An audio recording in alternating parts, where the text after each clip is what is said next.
বিজয়ের মাস ডিসেম্বরের 11 দিন আজ।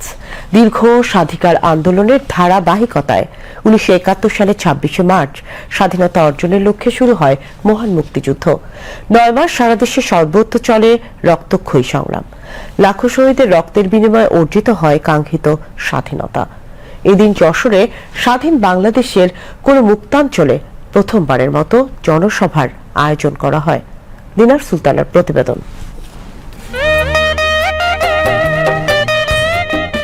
11 ডিসেম্বর 1971 বাঙালি জাতির জন্য একটি স্মরণীয় দিন। পাক হানাদার বাহিনীকে পরাস্ত করে এদিন যশোরের টাউন হল ময়দানে প্রথমবারের মতো একটি জনসভা অনুষ্ঠিত হয়, যা ছিল স্বাধীনতার আনন্দ ও আত্মবিশ্বাসের প্রকাশ। সেই জনসভায় তাজউদ্দিন আহমেদ যুদ্ধ বিধ্বস্ত বাংলাদেশকে নতুনভাবে গড়ে তোলার আহ্বান জানান। ওয়াশিংটন পোস্ট, লন্ডনের ডেইলি টেলিগ্রাফ ও নিউ ইয়র্ক টাইমস পত্রিকা সহ বহু বিদেশি সাংবাদিকরা জনসভায় উপস্থিত ছিলেন। এদিনে জামালপুর, মুন্সিগঞ্জ, লাকসাম, আশুগঞ্জ, টাঙ্গাইল, নীলফামারীর ডিমলা এবং দিনাজপুরের হিলি সহ দেশের বিভিন্ন এলাকা শত্রুমুক্ত হয়, যা ছিল বিজয়ের পথে আরেক ধাপ এগিয়ে যাওয়া।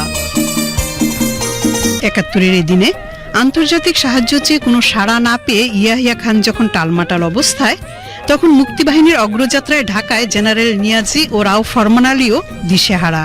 ইউনাইটেড নেশনস প্রায় 300-র মতো বিদেশিদেরকে তুলে নিয়ে যায়। ওই দিন বিমান হামলা বন্ধ ছিল ভারতের, আর ওই দিনই বিমান বন্দর দিয়ে বিদেশিদেরকে এখান থেকে নিয়ে যাওয়া হয়। তখন আমেরিকার প্রেসিডেন্ট ছিলেন নিক্সন আর তার নিরাপত্তা উপদেষ্টা ছিলেন কিসিঞ্জার।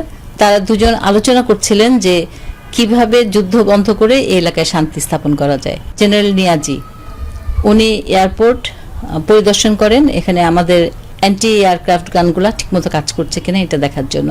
তখন অলরেডি পাকিস্তানি সেনারাও বুঝে গেছে বাংলাদেশ স্বাধীন হবে, বাংলাদেশের মানুষও বুঝে গেছে বাংলাদেশ স্বাধীন হবে। ওই দিন থেকে একদম অবিরত কারফিউ জারি করা হয়।